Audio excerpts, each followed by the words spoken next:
Il y a fort longtemps, depuis la nuit des temps, avant même que le pays par des humains soit envahi, un géant régnait dans l'eau. La troisième glaciation signa ta provisoire disparition en 1851. Tu réapparus. Des années paisibles tu auras, sans que personne ne s'intéresse à toi.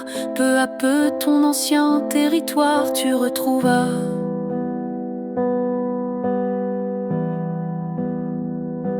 La faune aquatique est abondante, un nouvel équilibre s'est créé, mais l'être humain est apparu.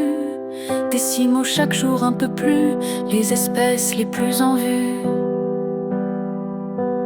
Le pêcheur pro pour amasser plus de billets ont décimé les poissons par milliers. Par une idée farfelue, l'homme a alors décidé que la nature il dominerait. Des barrages furent créés, les cours d'eau modifiés. La culture des sols s'est intensifiée, sans se soucier des pesticides et autres saletés qui par leur pollution, la faune et la flore décimées. Dans la dernière décennie, en plein bassin aquitain où vivaient de sombres crétins, ainsi qu'en Périgord, des pros ont décidé d'éradiquer, t'accusant de tous leurs méfaits. La fédé qui marche avec eux n'a que faire de ta disparition, car c'est une affaire qui rapporte beaucoup d'or, que celle de monnaie est ta mort. Certains diront qu'ils se font du blé, mais je n'aurais pas tort de dire qu'ils ont plutôt des épis d'or.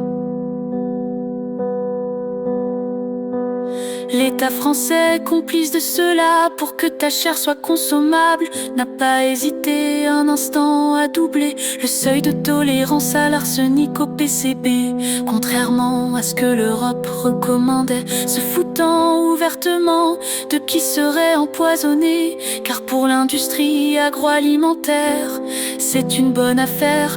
Il ne faut surtout pas chercher à savoir qui en sont les plus gros actionnaires.